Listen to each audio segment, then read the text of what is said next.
koza ibitekerezo Cleansing your thoughts kugirango dutegure so that you can prepare yourself aho Imana irekurira imigisha. a place for God to release the blessings. Kuko ikigega cy'imigisha Because the source of blessings ari ibitekerezo byacu. is our thoughts. Hanyuma And then none iki gitenge cyo muri Kongo kuri Goma they lie that this material is from DRC in Goma, iyo gani gashwara and that is the material for 500. ibihumbi 2 neza. They sell it at 2,000. Umunyakenya utazi kuri Goma ko haba uruganda And a Kenyan who does not know there is no factory at asora Goma, ibihumbi 2 vyiwa biguhe they'll give their 2,000 to you abiheze banahimbaza ngo nahuye n'Imana and then mugambari. come and praise God so much. I so good.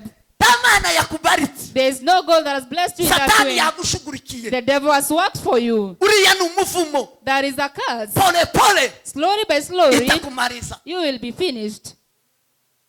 Ntabwo ari imigisha y'Imana Those are no blessings from God at all. ufite imivumo ya Satani You have curses from the devil. uko azagabura Because the devil feeds as well. azagaburira imivumo. The devil feeds curses. Imigisha y'umuma And all the godly blessings, nivuga nakubaza ngo iki gitenge kivuye he mubwire ngo nzakigurira isiri wowe ntiwagezeyo none nakugendeye pezi faranga. the blessings from God, if they ask you, where does this material come from? Say it's from Isili, because you can't go to that place. I went on your behalf.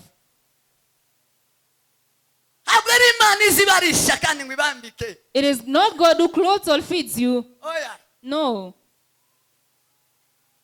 inzira yose yanduye Or the dirty ways, inzira yose y'umwijima and all the dark ways, inzira yose y'uburiganya or the ways of inzira cunningness, yose y'ubwibzi or the ways of stealing, inzira yose idakiranuka or the ways that are not yo righteous, kuzanira ifaranga that can bring you yo money, kugeza muri Amerika that can take you to USA, yo kuzamura mu ntera muri promotion. that can promote you in any way. Ntabwo ari imigisha iva mu It's not ijuru a blessing from heaven. iyo ni imivumo iva kwa Those Satani. are curses from the devil. Ntabwo Imana ihezagirira umuntu Those people that God blesses, mu gukiranirwa.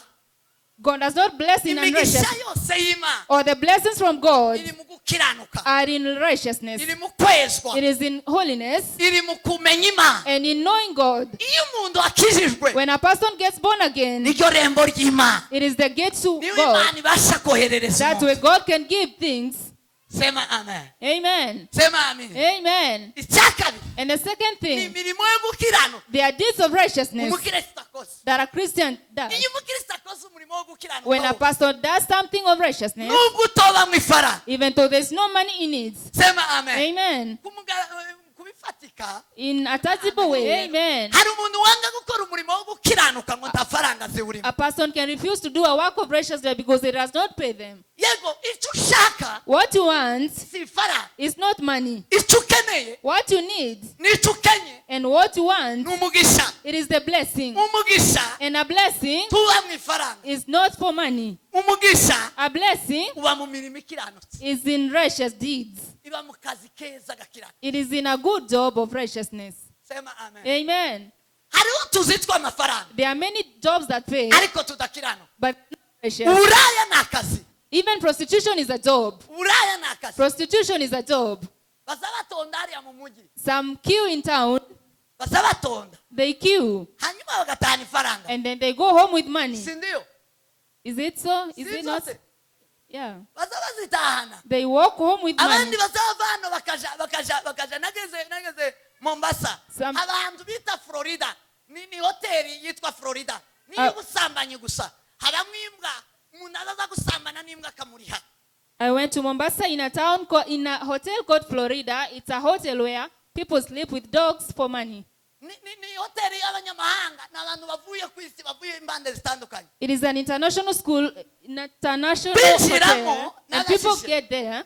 Naratembereye baranyereka. I went around the hotel, Kwinjiramo, entering to the hotel. bambura imyenda yose, bafite aho baza bayimanika, aza yinjira ari gutyo. They have a place where you leave your clothes and you enter naked. Ariko yasohoka agasohokana umuduga, But when you go outside, you walk with more. arasohokana ifaranga. They go away with money. That can be Aho found. umugisha utandukanye no kugira imodoka imwe, Where blessing is different from having a car n'inzu cyangwa zitanu cyangwa 50 or a house or many houses zo gukiranirwa. of unrighteousness. Sema amen. Amen. Umugisha w'uwo wakujeho, When a blessing comes upon you, ni ukuvuga ngo igikenewe kuri wowe kiraboneka. it means that what you need has been found. Iyo uri umunyamugisha, When you are a blessed person hakaba hariho ubukene bw'umwana, And then you need a child. uraza You give birth. iyo uri umunyamugisha When you are a blessed person hakaba hariho ubukene bwa visa and there is poverty for a visa, urayihabwa you receive it. iyo uri umunyamugisha When you are a blessed person hakaba hariho ubukene bw'ifaranga and you need money, ifaranga zishaka umugisha money seeks a blessed person. umugisha A blessing ni favor is favor. ni igikundiro It is favor. iyo umuntu May God ndashima bless imana you. y'umwami wacu We thank our Lord Jesus Christ iduhaye iki gitondo cyiza cyo kubaha for this beautiful morning in His presence. matayo Matthew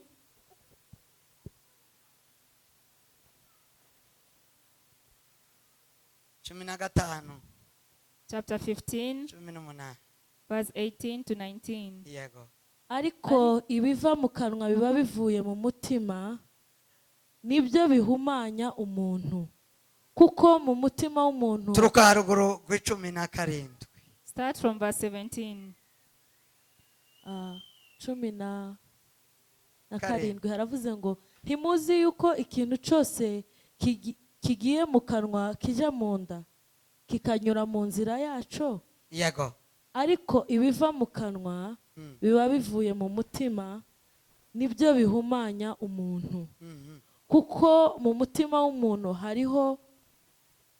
hariho haturuka ibitekerezo bibi kuko mu mutima w'umuntu niho haturuka ibitekerezo bibi Out of the heart come evil thoughts, kwica no gusambana kwica no gusambana no guheheta kwiba no kubeshera abandi n'ibitutsi ibyo nibyo bihumanya umuntu ibyo nibyo bihumanya umuntu ariko kurisha intoki zitajabitse mu mazi ntiguhumanya umuntu. Amen. amen. twongere turangirize We read again muri Zaburi in Psalms 139 murongo wa mbere kugeza ku wa gatandatu 139, 1 to 6. haravuze ngo uwiteka warandondoye uramenya uzi imyicarire yanje n'imihagurukire yanje umenyera kure ibyo nibwira uje urondora imigendere yanjye n'imiryamire yanjye uzi inzira zanje zose uwiteka we kuko ijambo ritaraba ku rurimi rwanje uba umaze kurimenya rwose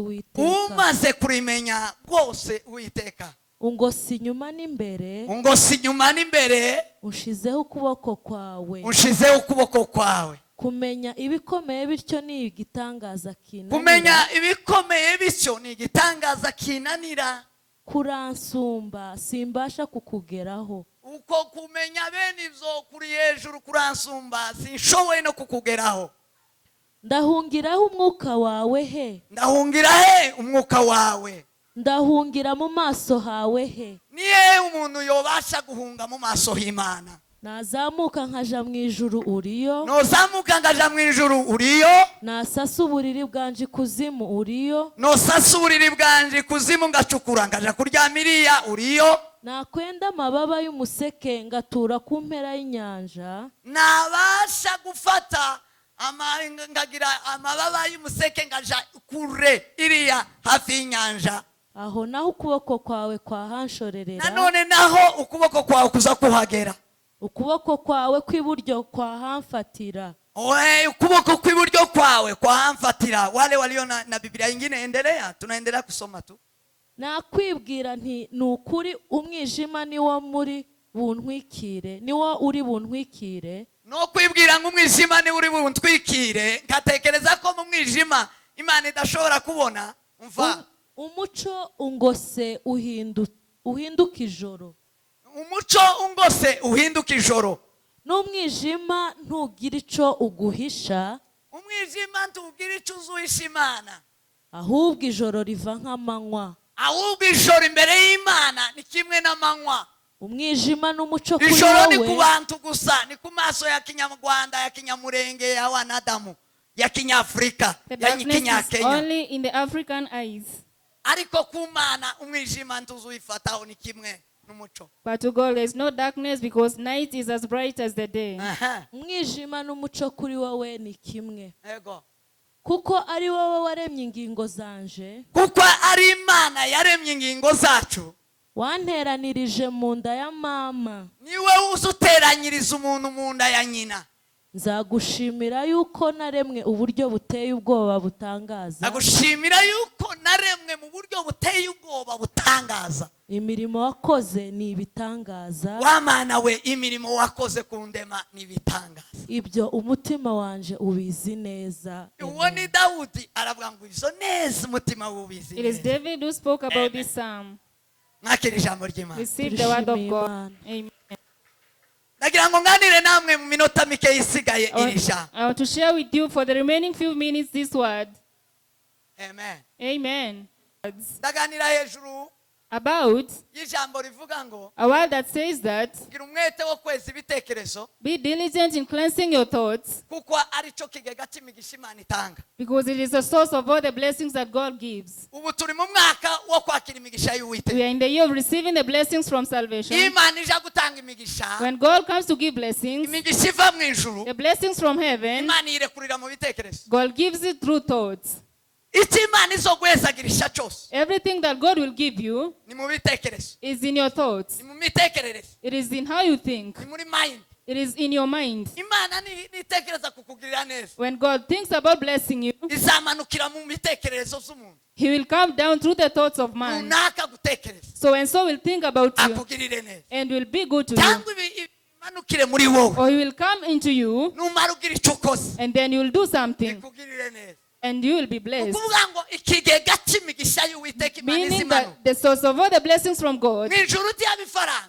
in heaven there is no money. Imana nigamburira kuguheza ifaranga, When God thinks about giving you money, isosi irekurira mu mitekerereze. He will give it through thoughts. Mu ijuru In heaven, ntiyazamanuka gutya ku ijuru it will not come down from heaven. ngo hamanuke imodoka cyangwa amazu. A car or a vehicle will not come down from heaven. Oya ye, No. Imana izamanura igitekerezo God will bring down a thought kisa n'imodoka, to bring a car kisa n'inzu. or a house. Imana God ntabwo imanura umwana, does not bring down a child from ni heaven. umugisha uva mu ijuru. It is a blessing from Ntabwo heaven, imanura umwana ngo umutege ngo avuye mu ijuru. but a baby will not come down from heaven. Imana irarekura igitekerezo, God brings down a thought igitekerereze mu mugabo n'umugore, between a man and a woman, kimanure muri bo, hanyuma babona umwana, and then they'll bring forth a child. ashake He will marry, namara babyare. and then they'll give birth. Umugisha, ikigega cy'imigisha iva mu ijuru, The source of all the blessings from heaven, Imana izirekurira mu God bitekerereze. brings it down through thoughts. Sema amen. Amen.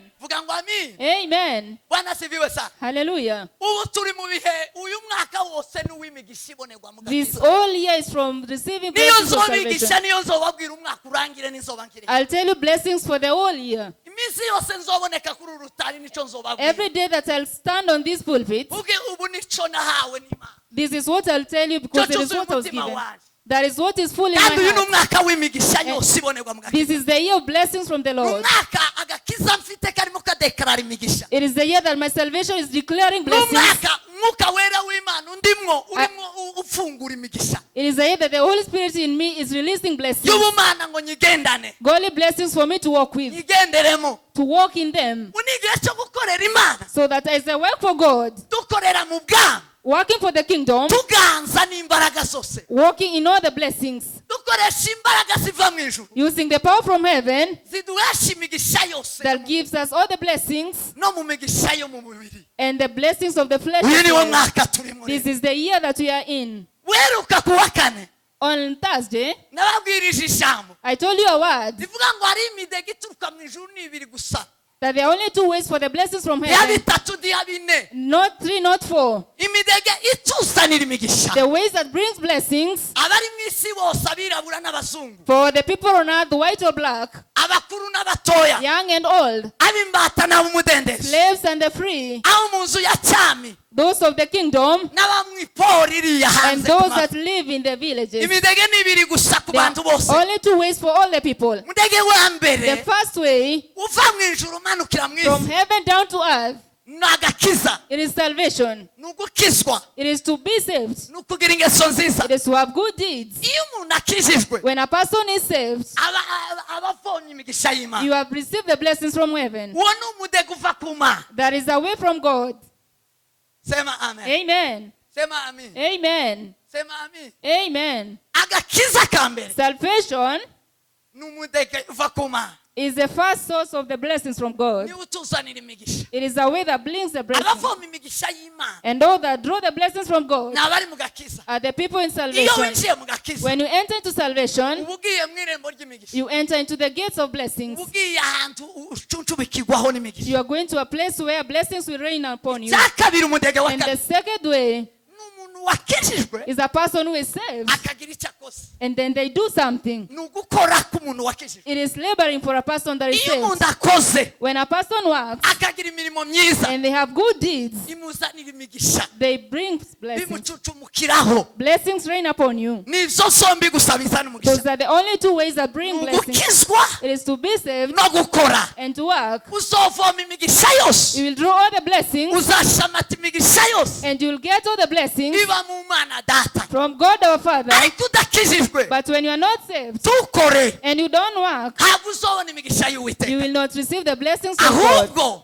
But uzogira iya Satani. you will get the blessings of Kandi the devil. Satani ntagira umugisha, And the devil has no blessing. agira imivumo. He has curses. Abantu barya imivumo. Person walk with curses. Umuntu yo kwambara umuvumo You can work kubera for a curse. igihe cy'ubuntu. And because we're in the time of grace, Umuvumo ntiwica vuba, ni isumu, a curse does not kill fast. ni ikintu kikugenda mu magufwa, ni ikimungu. It is a poison that eats you from the bones. Ubuntu bumaze kuza And when the grace came, umuvumo wabaye ikimungu. the curse became something that is less powerful, like poison. Yesu amaze kuza ubuntu buje, When Jesus came and the grace came, umuvumo ntiwavuyeho burundu, the curse was not taken away completely, ahubwo wagiye gahoro but it began working slowly by slowly kugeza ubarangije. until it finishes all the people. Naho mbere mu isezerano rya kera But before, in the Old Testament, wakora nabi ubwo it used to work instantly. ubonetseho umuvumo ubwo When you get a curse at that time, yahita- you die. ni ukuvuga ngo icyo wakoraga Imana yahita iguhakanira ubwo ikagweza warning wasubira ubwo ikame kwita. Meaning that God will give one warning and the next time you do it, you die. Ubuntu ngo buze But when the grace came, mumurindire, it became slow. ni ukuvuga ngo rindira. You just wait. Kurindira Waiting ntibivuze ko bivuyeho. does not mean that it's taken Niba away. udahindutse It has not ni changed. ikimungu, It is that thing that eats ni away. gahoro gahoro, Slowly by slowly. petit à petit, It eats you slowly by slowly. buke buke. Slowly, slowly. Zambeza kisirisiri. Aha. Tubu haraka pole pole zitakumaliza. Aho ni kubuntu neza. Iyo ni neema. That is the grace. Ubundi icyaha cyahitaga cyica umuntu, Back then, the sin will kill you instantly. ariko neema But when the grace came, ni pole pole. you die slowly. Usipotubu If you don't repent uache haraka, and you stop ni instantly, pole pole inakuuma. slowly by slowly, you will die. Amen. Amen. Bwana sifiwe sana. Be to God. Imigisha rero tubonera mu gakiza, The blessings from salvation, therefore, tubonera muri Kristo in Christ Jesus, ni ugukizwa. Imigisha y'Imana it is to get born again and all the ni blessings from ugukizwa God. no gukora. It is salvation Iyo and ukora imirimo working. myiza You work good deeds, urahezagirwa. and then you receive the blessings. Urimo uvoma ibyo mu ijuru. You are drawing blessings from Ariko heaven. wakora imirimo mibi, But when you do bad deeds, nubwo yo kugaburira, even though it can feed you, umuntu yogurisha umwana akagura ihuzu a person can sell their child and buy a cloth. w'abandi utari uwe. It is a blessing. Yokwiba umwana akagurisha umwana They can steal a child and sell akagura them plot and then build a plot, kandi azayibamo, and they will live in that plot. ariko si Imana yamuhaye iyo. But that plot is not from God. Umuntu yogurisha igitenge. A person can sell a material. Narabivuze hano ndababwira ngo babivuge mu Giswahili aba bose bumve. We said it last week in Swahili for the people to hear. Abantu bacuruza ibitenge People that sell material, bagenda isiri they walk to Isili bakagura ibitenge bitandukanye. and they buy different materials. Arico bita gashwashwa, Some goes for 500. gashwashwa That brand, ni igitenge kigura 400 cyangwa 500. it is a material that costs 400, 500 roughly. Hakaba n'ibindi bagura 800. And some goes for Hakaba 800. ibindi bagura 1000. Some goes for 1,000. Hanyuma babikuyisiri And then after buying them from Isili, bagendi hirya they walk to the villages bakabwira abantu ngo nguye igitenge kuri Goma. and sell to the villagers as material from Iyi DRC. material neza niyo muri Kongo kuri Goma. And they lie to them that it is from DRC in Kandi Goma. kuri Goma ndiyaba uruganda rw'ibitenge ruraba. And yet in that place there is no factory Uruganda for ruba kuri material. Goma rw'igitenge. Wumva ukuntu baza banabesha. You lie too much. Hanyuma And then none iki gitenge cyo muri Kongo kuri Goma. they lie that this material is from DRC in Goma. Iyo gani gashwashwa. And that is the material for 500. Ibihumbi 2 neza. They sell it at 2,000. Umunyakenya utazi kuri Goma ko haba uruganda. And a Kenyan who does not know that there is no factory at Asora Goma, ibihumbi 2 vyiwa biguhe. they'll give their 2,000 to you. Abiheze yamahimbaza ngo nahuye n'Imana And then mukambari. come and praise God so much. I saw God. Tamana yakubaritse. There is no God that has blessed you in that Satani way. yagushugurikiye. The devil has worked for you. Uriya n'umuvumo. That is a curse. Pole pole Slowly by slowly, itakumariza. you will be finished. Ntabwo ari imigisha y'Imana. Those are no blessings from God at all. Ufite imivumo ya Satani. You have curses from the devil. Uko azagabura. Because the devil feeds as well. Azagaburira imivumo. The devil feeds curses. Imigisha y'umuma. And all the godly blessings, Nivuga nakubaza ngo iki gitenge kivuye he? Mubwire ngo nzakigurira isiri wowe ntiwagezeyo. None nakugendeye. Pezi fara. the blessings from God, if they ask you, where does this material come from? Say it's from Isili, because you can't go to that place. I went on your behalf. Ntabwo ari Imana izibarisha kandi ngo ibambike. It is not God who clothes or feeds you. Oya. No. Inzira yose yanduye. Or the dirty ways, Inzira yose y'umwijima. and all the dark ways, Inzira yose y'uburiganya. or the ways of Inzira cunningness, yose y'ubwibzi. or the ways of stealing, Inzira yose idakiranuka. or the ways that are not righteous, Yokuzanira ifaranga. that can bring you money, Yokugeza muri Amerika. that can take you to USA, Yokuzamura mu ntera muri promotion. that can promote you in any way. Ntabwo ari imigisha iva mu It's not ijuru. a blessing from heaven. Iyo ni imivumo iva kwa Those Satani. are curses from the devil. Ntabwo Imana ihezagirira umuntu Those people that God blesses, mu gukiranirwa. God does not bless in Imigisha unrighteousness. yose y'Imana Or the blessings from God iri mu gukiranuka. are in righteousness. Iri mu kwezwa. It is in holiness Iri mu kumenya Imana. and in knowing God. Iyo umuntu akijijwe When a person gets born again, niryo rembo ry'Imana. it is the gate to Niyo God. Imana ibasha koherereza That way umuntu. God can give things. Sema amen. Amen. Sema amen. Amen. Icya kabiri And the second ni thing, imirimo yo gukiranuka. there are deeds of righteousness Umukristo akoze. that a Christian does. Iyo umukristo akoze umurimo wo When a gukiranuka, pastor does something of righteousness, nubwo utoba mu ifara. even though there's no money in it. Sema amen. Amen. Kubifatika. In a tangible Are we way, together? are we together? Imirimo yose yo gukiranuka Or the deeds of righteousness tibitse mu ifara, is not with money in it, ariko ibitse mu migisha. but there are blessings in them. Sema amen.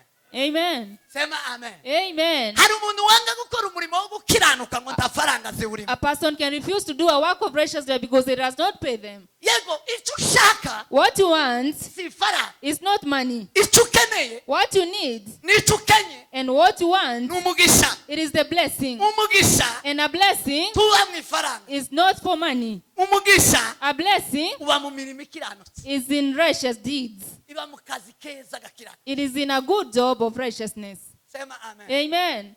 Hariho utuzi tw'amafaranga There are many jobs that pay, ariko tudakiranuka. but not righteous. Uburaya ni akazi. Even prostitution is a job. Uburaya ni akazi. Prostitution is a job. Baza batonda hariya mu mujyi. Some queue in town, Baza batonda. they queue, Hanyuma bagatahana ifaranga. and then they go home with money. Si ndiyo? Is it so? Is Si it not? zose. Yeah. Baza bazitahana. They walk home with money. Abandi bazava hano bakaja nageze Mombasa. Some- Abantu bita Florida. Ni hoteli yitwa Florida. Ni ubusambanyi gusa. Habamwe imbwa. Umuntu azaza gusambana n'imbwa akamuriha. I went to Mombasa in a hotel called Florida. It's a hotel where people sleep with dogs for money. ni hoteli y'abanyamahanga n'abantu bavuye ku isi bavuye impande zitandukanye. It is an international school, international Kwinjiramo, hotel, and people n'agashishe. get there. Naratembereye baranyereka. I went around the hotel. Kwinjiramo Entering to the hotel, bambura imyenda yose bafite aho baza bayimanika aza yinjira ari gutyo. they have a place where you leave your clothes and you enter naked. Ariko yasohoka agasohokana umuduga. But when you go outside, you walk with more. Arasohokana ifaranga. They go away with money. Satani aratanga ifaranga. The devil gives money. Abantu bakunda ifaranga zozibaha. For people that love money, the devil can give you money. Cyo gituma Bibiliya ivuga ngo ifaranga ni umuzi w'ikibi cyose. That's why the Bible says that money is the root cause of So all umugisha evil. ifaranga si umugisha. Money is not a blessing, Umugisha because a ni blessing umurimo wose is any good deed ukiranutse. of righteousness. Ni akazi kose It is any job karimo ukuri kw'Imana. that is in the truth of God, Karimo gukiranuka. that has righteousness in it. Iyo ugakoze When you do that work, uhabwa umugisha. you receive the Iyo blessing. uhawe umugisha And when you receive that blessing, igigenewe cyose kiraboneka. everything that is needed can Aho be found. umugisha utandukanye no kugira imodoka Where imwe a blessing is different from having a car n'inzu cyangwa zitanu cyangwa mirongo or a house or many houses zo gukiranirwa. of unrighteousness. Sema amen. Amen. Umugisha w'uwo wakujeho When a blessing comes upon you, ni ukuvuga ngo igikenewe kuri wowe kiraboneka. it means that what you need has been found. Iyo uri umunyamugisha When you are a blessed person, hakaba hariho ubukene bw'umwana and then you need a child, uraza. you give birth. Iyo uri umunyamugisha When you are a blessed person, hakaba hariho ubukene bwa visa and there is poverty for a visa, urayihabwa. you receive it. Iyo uri umunyamugisha When you are a blessed person, hakaba hariho ubukene bw'ifaranga. and you need money, Ifaranga zishaka umugisha. money seeks a blessed person. Umugisha A blessing ni favor, is favor. ni igikundiro. It is favor. Iyo umuntu afite igikundiro When a person has favor, ipase partout. it is indeed truth. Ni umuntu winjira hose. It is a person that can enter any place. Umugisha tuvuga Because the blessing we speak about, w'abanyamugisha for the blessed people, nicyo Imana yahaye Abrahamu sokuruza wo kwizera. is what God gave Abraham, the father of Iramubwira ngo faith. zo guhindura umugisha. And he said, I'll make you a blessing. Abakwifuriza umugisha Whoever blesses you bazagira umugisha. will have a blessing. Abakuvuma And whoever curses you bazakuvuma. will be cursed indeed. Kuba umunyamugisha Because being a blessed si person ugutunga kimwe cyangwa bibiri, is not to have one thing or another, bitatu cyangwa bine mu byo muzi, 3 or 4 things in what you think ahubwo about, ni ukugira favor. but it is to have the favor Aho ugeze hose ukugururirwa. that wherever you enter, the gate is open. Igikenewe muri uwo mwanya Because kikahaparesa, what you need at that time, it comes. You get it. kigahita kigaragara. It just comes up. Uwo niwo mugisha, That is the blessing. uwo niwo munyamugisha. That is the blessed Aho person. ageze hose Oh, wherever you go, azahatura. you live. Umunyamugisha A blessed person, ahingaho abandi barumbije they farm in a place where others did not, sarura. but he reaps. Umunyamugisha Because the blessed person azaba mu kirere can live in the air, bigakunda kahaba. and he lives there indeed. Azaba mu A butayu blessed person can be in the desert, akavumbukamo amazi, but then they get water, imvura ikahavubigwa. and rain can fall down. Umugisha Because a blessing, ni igikundiro n'igitinyiro, it is favor, ni igikundiro n'igitinyiro. it is fair and fear. Umuntu Favor yambara that a person wears, ahageze hose that bakamuhungurira. wherever you enter, the gates are open for you. Sema amen. Amen. Tukuze umukozi. Amen. Murambura amaboko dushime Imana. Raise up your hands as we praise God. Hallelujah. Hallelujah. Icyo nshaka kuvuga rero muri uyu mwanya, What I want to say during this moment, kuba umunyamugisha being a blessed person bituruka ku Mana gusa. comes from God alone. Hanyuma iyo migisha And then those blessings, Imana ntirekura God does not release it bize nk'imvura. to come as rain. Oya, No. Imana God irekurira mu bitekerezo. releases it through thoughts. Amen. Amen. Sema amen. Amen. Imana irekurira mu bitekerezo. God releases it in your thoughts. Icyo udafite none What you don't have today, nuko kitaruzura mu bwonko. even though it's not yet in your mind, Umunsi kizuzura mu bwonko bwawe, the day it will fill your mind, uzobacu. you will be that thing.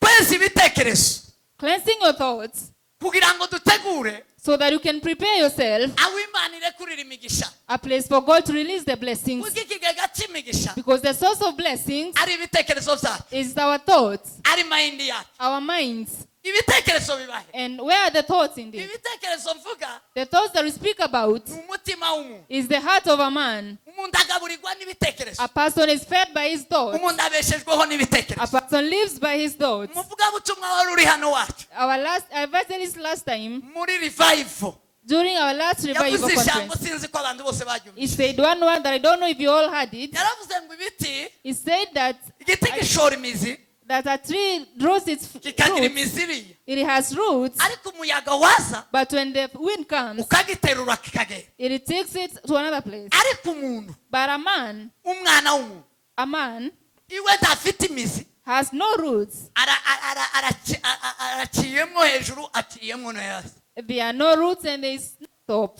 akagenda And they walk, umuyaga tumugurutse. but the wind does not take them away. Aratubwira ngo And he told us that igituma ibiti umuyaga ubigurutse, that's why the wind throws the tree away, hanyuma umuntu umuyaga tumugurutse. but then a man stands firm. Aravuga ngo ni ibitekerezo, ni mind. It is because of the thoughts in the mind. Mind The mind iraremereye is very great. kuruta ikindi cyose cyo kurengeza. It is greater than anything else that you can think about. Umuyaga The wind ushobora kukurengeza cannot carry you away kubera mind. because of your mind. Ubwenge Imana yahaye umuntu, The wisdom that God gave man, umuyaga ntufite kumurengeza. the wind cannot take you away. Nabuze umwanya wo kumubaza we somye. I did not have the time to ask him where he got that knowledge Abantu from, bavuga ibintu bataza basoma pi. because there are people who speak things they have not read about. Tugasanga abantu karavuga ibyo adasoma nta research azakora habe nimwe. And we find people speaking things they have not researched on. Iyo umuntu avuga ikintu adafite aho yagikuye, And when speak something that we don't have the reference to, abafite ikibazo kinini. you shame yourself. Arasoma igitabo na kimwe, You've not read any book, yamara agahaguruka ngo agiye gusobanura ibintu. but then you stand up to explain things. Ibitekerezo Thoughts, uburyo byozwa, the way we cleanse our thoughts, byozwa na nyirabyo. it is cleansed by its owner. Nta muntu woremera undi umutima, No person can create a heart for another. habe n'uwakuremye ndaza kuremera umutima, Even who created you cannot create a heart for you. ariko aza kubwira igitekerezo cyose ibitekerezo, But it can give you a thought to cleanse your thoughts. aza kubwira ijambo ryose ibitekerezo, It can tell you a word to cleanse your thoughts. akaba aguhaye umuro. And then he can give you the Akaba direction. aravyejeje. He can cleanse your thoughts. Pawulo yaravuze, Paul wrote and said, avuga ibintu bikomeye cyane, and he said very great things, ijambo rikomeye riteye ubwoba. a very great word. Amaze gukizwa, After he got born again, yamenye neza ko ibitekerezo vyiwe vyavuguruwe, he knew that so well his thoughts and be crossed, amenye neza ko umutima wiwe wahindutse, and that his heart had changed. kuko ibitekerezo nivyo bigaburira umuntu, Because the thoughts feed a man, ibitekerezo nivyo bituma umuntu agenda, and thoughts make a person to walk. ibitekerezo nivyo bituma umuntu aryama, Thoughts make a person to sleep. ibitekerezo nivyo bituma umuntu yambara. Thoughts can make a person to dress. Uko wambara birasa n'ibitekerezo How you vyawe, dress is similar to your thoughts. uko ugenda birasa How you n'ibitekerezo, walk is equivalent to your thoughts. uko uvuga ni And how ibitekerezo, you speak is your thoughts.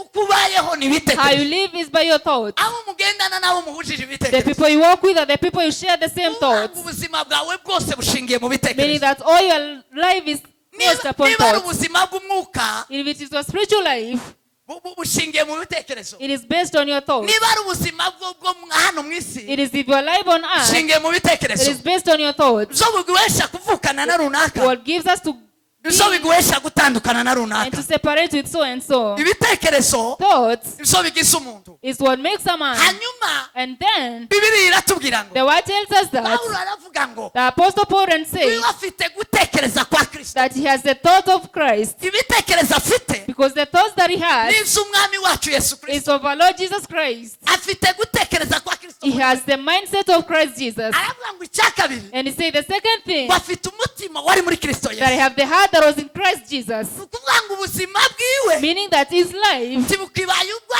Pawulo, is not of Paul ni anymore, ubuzima bwa Kristo. but a life of Christ. Ugize ibitekerezo bya Kristo, Because he had the thoughts of Christ ukagira n'umutima wa and Kristo, the heart of Christ, ntacyo uba usigaje. there's nothing that remains. Umuntu si housing, A person that has, umuntu si inzobe cyangwa kwirabura, it is not your blackness or your umuntu si izuru brownness, cyangwa it is amatwi, not your nose or your ears, umuntu ni umutima ibitekerezo person is the thoughts and the heart. iyo umuntu ahinduye When ibitekerezo a person changes their thoughts, aba ahindutse wese they change completely. sema amen Amen. ese si cyubahiro Praise be to Jesus. haleluya Hallelujah. reka Pawulo yirate And Paul said he was avuga ngo proud. si uriho ni It turiho is not me who lives, but Christ in muri me. we niko kuri That is the truth. ntabwo ari Pawulo wari uriho It is not Paul who lived. mu gihe kera yari afite ibitekerezo bya Kristo At the time, he had the thoughts of Christ, asubira akagira umutima wa and he Kristo had the heart of Christ. ntabwo ari Pawulo It ntabwo ari was not Sawuli Paul anymore. ni Kristo uri It muri we was Christ in him. afite ishingiro rero He had the foundation, therefore, kuvuga ngo sinje uriho to say that it is not me who ngo ni lives, Kristo uriho muri but njye Christ lives in me. sema amen Amen. sema amen Amen. twese si cyubahiro Praise be to Jesus. atukuze umukozi Amen.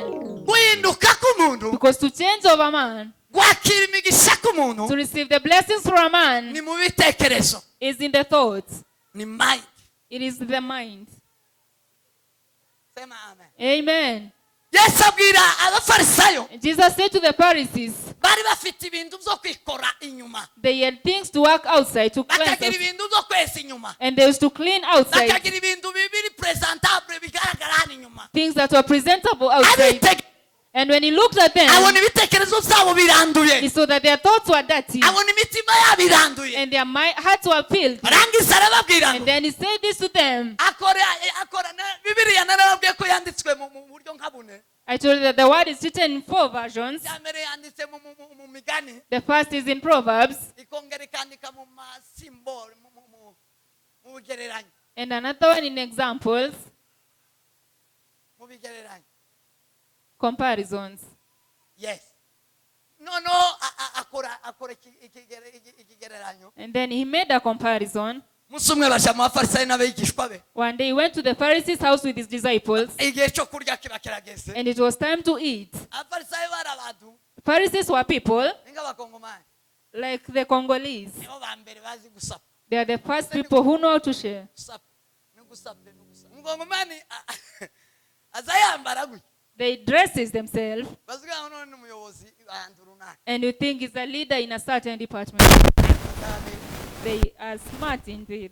komera abakongomani amashi May you clap for the Congolese. abafarisayo nabo And the Pharisees niko bari bateye were the same to these people. bari bazi kuremereza ibintu inyuma They knew how to make things great from outside. umukongomani aza kuremereza gutya inyuma ukambara waje kumusopa ugasanga habe n'igiceri utacafite A Congolese can dress for you, but when you go deeper, you find that they have even no coin. abajura bo kuziza kwambara A thief can kill bo you because gusopa of how you bagasanga nta dress. kintu ufite n'ukuntu wambaye When they come and find you have nothing and yet you are very smart, they'll beat ni you. gute wowe usa gutya utazitwara How can you dress so smartly without money? abafarisayo bari bazi The Pharisees knew kuremereza that, ibintu inyuma how to cleanse things from outside bo bakaremereza cyane and then make things noneho great from igihe cyo outside. kurya yesu ari kumwe n'abigishwa n'abafarisayo And as they were eating, Jesus was with his disciples. abafarisayo barakaraba The Pharisees washed their hands. mu gisirimu cyinshi They washed their hands. barakaraba They washed their hands. noneho ngo bagere ku bigishwa ba yesu But when they came to the disciples of Jesus, abigishwa ni abantu b'abanyamasengesho bagira inzara kenshi iyo babonye zo kurya bazababibirira kubahagarara or the prayer warriors, many times they are hungry. ntibazabibona buri gihe They don't see food all the time. hanyuma ngo ibo bama bajabika And the disciples just ate their food without washing their hands. abashibiri iwacu That tribe back in their place, b'abahinzi bakaza bahinga it is a tribe of farmers. akaza umuheza ngo nakarabe You could give them water to wash their hands, agamagaraba gutya agamagaraba and they would just wash the tips of their hands. akamagira gutya Just wash the tips of the fingers. akabaramanyura And then they cyo start gituma eating. abagabo b'iwacu bakunda gusangira nabo That's why our men never used to share with them, bakaza bakaraba ngo beze indobo because they did not wash their hands well. akamajabika They would just eat. abigishwa nabo baba barajabitse And the disciples started eating the same ngo way. bajabike And when they did that, batangiye kurya they started to eat. abafarisayo bamatangira kubaca And the Pharisees starting rebuking bama them. babanenga baravuga ngo yesu They rebuked them and told them, Jesus, kubwira ngo mwebwe we tell you, reba abigishwa bawe ibintu baba see what your disciples are doing. reba ukuntu baba barya banduye Look at how they are eating with dirty hands. ko bararya badakarabye ngo They beze are eating without washing their hands well. ubayuda In the Jews, gukaraba cyari ikintu gikomeye cyane. Tubona ibi bikarabiro bashizeho bino za covid uku mu Bayuda undi byabagoye. washing hands was something that gukaraba kuva kera. the Jews were people that knew how to wash their hands from a long ago. Bagira isuku hanze watatu. They have cleanness in 3 places. Usoma nuko mutazamusoma. The problem is that you don't read. Bagira isuku hanze watatu. 3 places are very clean. in Abayuda them. bose All the Jews, bagira isuku ku maboko. they have cleanness of their hands. Ni mihango ya barakaraba cyane. It is a custom for them to wash their Bakoza hands, n'ibirenge ntibagira amaga. and they wash their feet. Bazaboza ibirenge cyane. They wash their feet so much. Abo ni mu rusange. That is in general. Abadamu babo And all their ladies, kera mu mico yabo in their customs, yitaga ku musatsi cyane they used to take care of their hair very much, no ku ijosi. as well as their necks. Ukuvuga ngo ijosi ry'umuyuda n'umusatsi w'umuyudakazi Meaning that the hair and the neck of a Jewish woman nibyo z'agaciro are the most precious parts of the body. sema amen. Amen. Sema amen. Amen. Hanyuma rero And then therefore,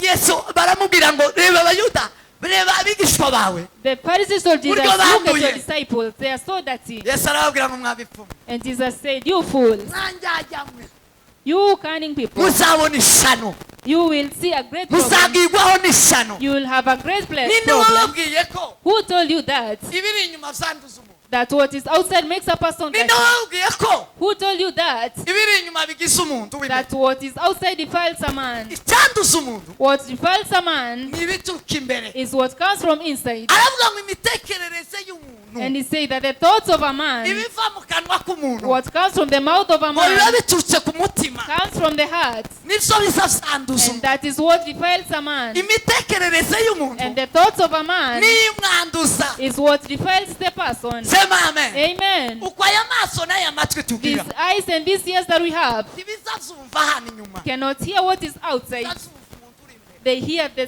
person Komanda inside. ubikomandinga Meaning that when you command them, aba imbere is inside. akabwira amaso ngo reba uriya mwenda And he tells the eyes, look at that nukwiye cloth. kwambara. That is how you should clothe Akabwira yourself. amatwi ngo And tells the ears that, umva rino jambo listen to this aba word, ari gukurikira. and you follow it. Komanda udukomandinga The commander of a person ibitekerezo. is our thoughts. arabwira ngo uko umuntu ari mu mutima And he said, our person is in the heart, niko agaragara inyuma. is what is seen outside. Izanduza What repels a person zizaha inyuma is not what is outside, ahubwo n'ibituruka imbere but what comes from inside, umutima w'umuntu. from the heart of a man. Ima God ntabwo ireba amasura does y'abantu. not look at your faces. yaba imana yarebaga amasura If God was to look at our faces, dawudi ntaba yarabaye umwami wa David isirayeli. could not have become the king of Israel. sema amina. Amen. bwana sibiwe sa Amen. yaba imana yarebaga uburanga If God could look at the yaba face imana yarebaga igitungukiro as well as the facial expression ntireba ibitekerezo and not at the thoughts, ntiba yarakuyeho sawuri kuba umwami wa he isirayeli. could not have taken Saul from the throne of sawuri Israel. yasumbaga abagabo bose ba isirayeli. Saul was the tallest man in Israel. sawuri yari mwiza ku gitungukiro kurenza abandi bantu And ku Saul isi. was more handsome than all the men in the time. ariko imana icyo yagaye But what God rejected in him n'ikizireba is what he looks at. n'imitekerereze. It is the thoughts. sema amen. Amen.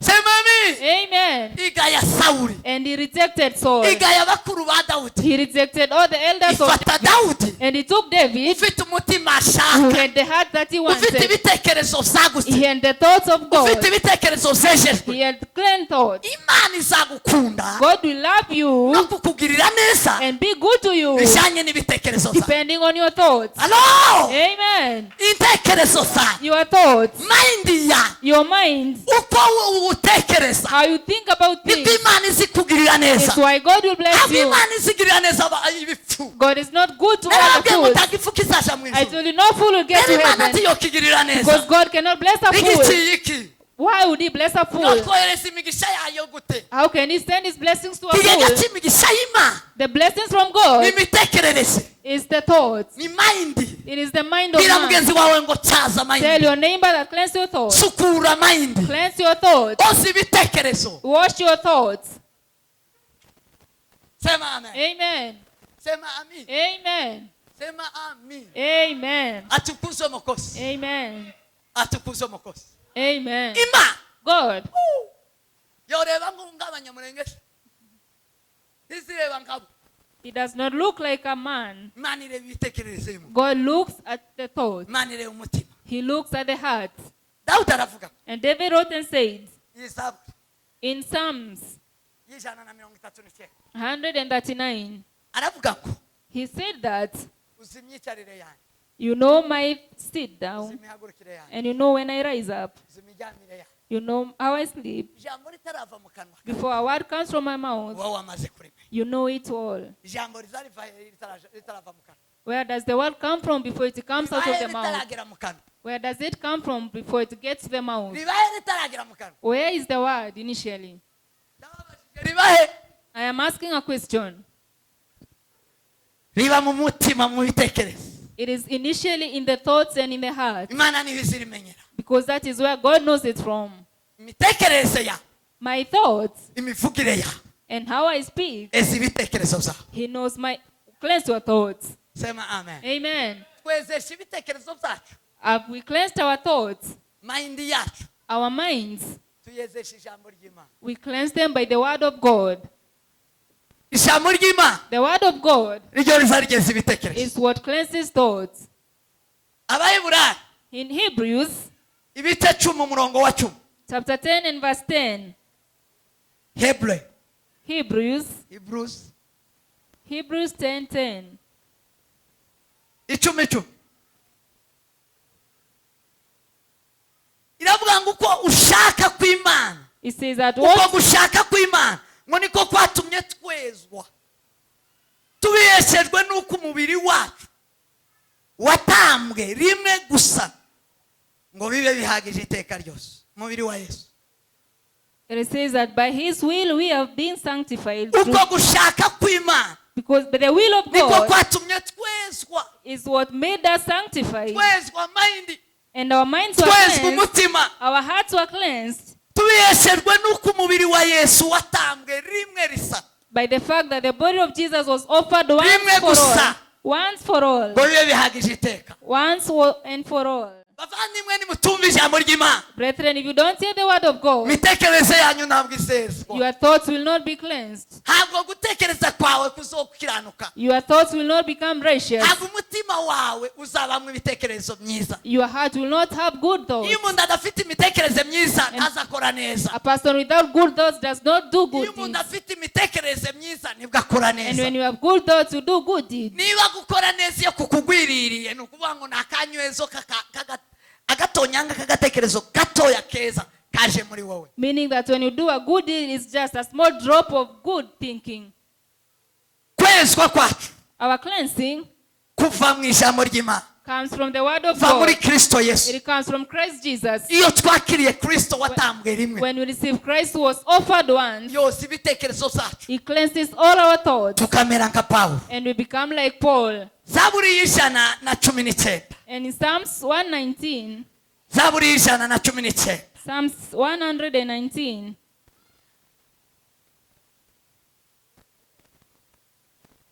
umurongo wa 11, verse 11, Bibiliya iravuga ngo the word says that, kwezwa kwacu kw'ibitekerezo. listen to how we cleanse our thoughts.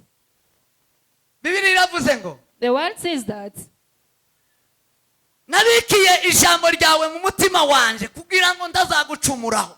your word I have treasured in my heart so that I may not sin Ni against you. Dawudi wari ufite ibitekerezo byejejwe n'umutima Imana ishaka, David had clean thoughts and a heart that God tuma wanted, Imana imuha umugisha, and God blessed him, iramweza arahigwa. and He cleansed him completely. Umunsi Salomo asenga And the day Solomon prayed, aja ku ngoma aje gusimbura when se, he came to the throne of his father, Imana imubwiye ngo saba icyo ushaka. God asked him to ask for whatever he wanted. Yaramubwiye ngo nabonye ingoma ya data warayihiriye, I saw that you blessed the throne of my father David. warayigabiye irahigwa igira umugisha mwinshi. You blessed it completely.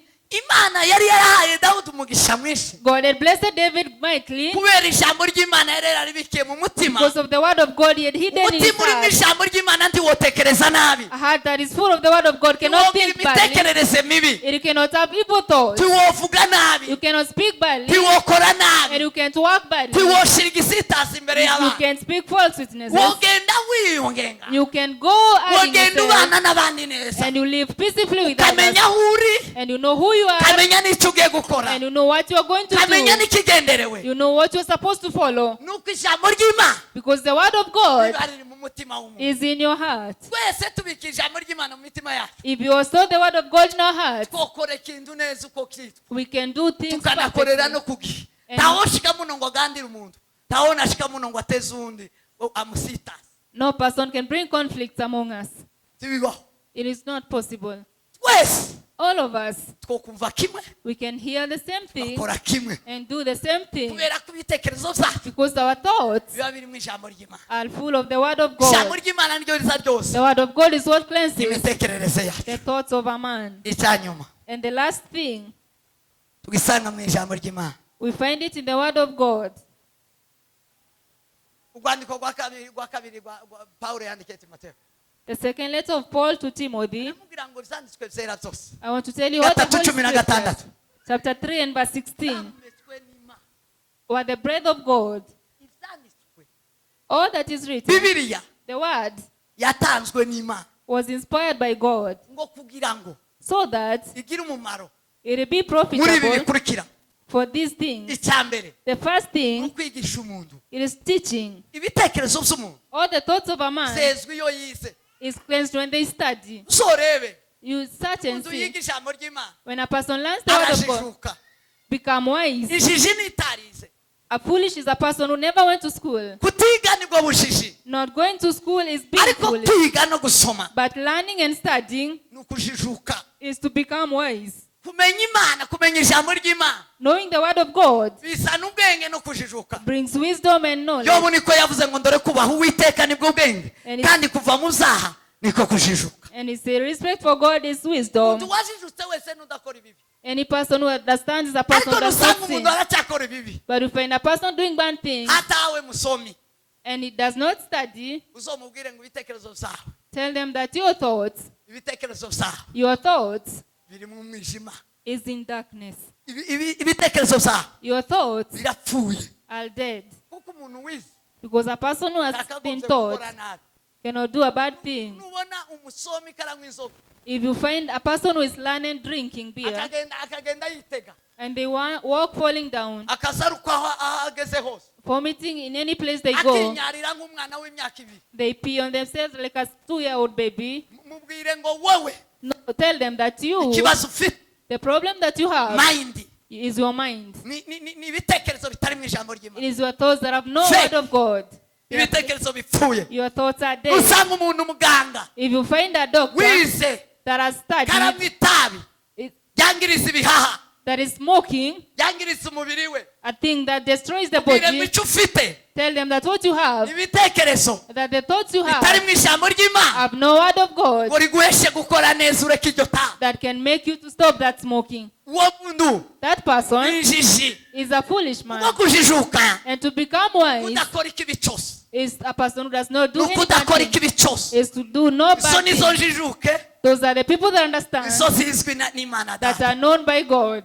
sema amen, Amen. sema amen. Amen. asifiwe mukozi. Amen. mwakire ijambo ry'Imana, Receive the word of God. mwakire kweza ibitekerezo, Receive cleansing for your mwakire thoughts. kugira imitima iri mu ijambo And ry'Imana. receive hearts full of the word of kugira ngo God. ijambo ry'Imana ribigishe, So the word of God can teach you and correct you. ribigishe ribakosore. Teach you and ijambo correct ry'Imana you. rikosora umuntu ngo rikamuhanira gukiranuka, ngo rikamuhesha gukora imirimo myiza yose. The word of God corrects a person Mane and punishes bahumugisha, them. Yesu abagire neza. May God bless you. uve hasi dusenge. Stand up as we pray. And all your thoughts ibyo Imana izisuzuma. is what God searches. Imana isuzuma umuntu, isuzuma umutima n'imitekerereze. When God searches a man, he searches his thought and his Imana heart. izi kureba uburyo waraye utekereza, It looks at the way you thought last night ikareba uburyo wiriwe utekereza, and the way you spend the day thinking. izakugirira neza bijyanye n'imitekerereze yawe. He will bless you according to your thoughts. Gadusenge Imana, Let's pray to God gadusenge Uwiteka, tubwire Imana ngo Mana duheze ibitekerezo byejejwe. to ask the Lord to give us clean hearts and Twese minds, ibitekerezo bibi ikigega cumi gishiva mu bwaha. to bring us thoughts that can receive the blessings from salvation. Duheze gutekereza neza Give us good thinking kugira ngo dukore neza. so that we can do good things. Utekereza neza wese akora neza. Every person who thinks well does that. Hanyuma tuze kugaruka ku mugoroba dukomeze. Then we shall come back in the evening and continue. Uhoraho Mwami wacu Yesu Kristo w'i Nazareti, Ndagushima Mana, ndaguhimbaza, ndagushira hejuru gitare. Usingizwe iteka na Imana ihwanye nawe.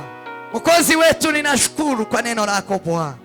Ni asante kwa kuwa wewe Baba, wewe ni Baba tu kabisa. Asante kwa neno lako nzuri na kutufanya kuwa wabarikiwa Baba usiku na mchana. Yule aliyo na neno lako Bwana ndani ya moyo wake, ndiyo Bwana wa majeshi utafakari yaliyo makuu na tena mema, na kufanya Bwana wa majeshi kama vilivyo mapenzi yako, sababu wewe Baba ni mwema na watendaji wote wako Baba wanatenda mema, sababu wewe ni mwema Baba. Tukiwa na mafikira yako ya neno lako Baba, sisi ugeuka kuwa wema kupitia neno lako. Neno lako hutuosha mafikira yetu, mawazo yetu, hata Bwana wa mabwana kutekeleza kwetu tunafanya kulingana na mapenzi yako, kwa sababu ya neno lako inalokaa ndani ya mioyo yetu. Inaombea kanisa la Kristo, inaombea hao wote wanaolisikiliza Baba, uwape Bwana wa majeshi kulichukua neno lako, kulila, walile Bwana kama mkate, kama vile Yesu alisema ya kwamba heri wale watakao kula mkate wa uzima, yaani mwili wake Baba na neno lake. Neno lako ni chakula chetu Bwana wa mabwana, cha kila siku, cha kila hali, ili Baba tupate kuimarika kwa mema tu, sababu tulilo na neno lako Baba utuzuia kutenda mabaya. Tunatenda mema siku na mchana, na tunabarikiwa kupitia neno hilo Baba. Mawazo ya hao wote ninayaombea Bwana, yawe mawazo, mafikira mema, yawe Bwana wa majeshi Yesu Kristo mwana wa Mungu, yanayotoka kwa neno lako. Sote tuwaze kupitia neno Baba wa mabwana Yesu Kristo mwokozi wa maisha.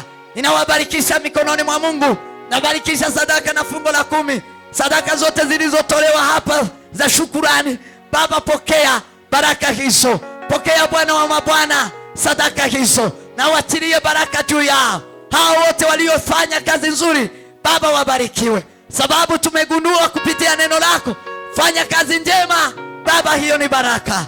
Asante Yesu Kristo mwokozi wa maisha. Bariki Baba kanisa hili, madhabahu hii uinue, uibariki Bwana wa mabwana. Niendelee Bwana wa mabwana kutangaza uwepo wako na nguvu zako na neno lako Bwana.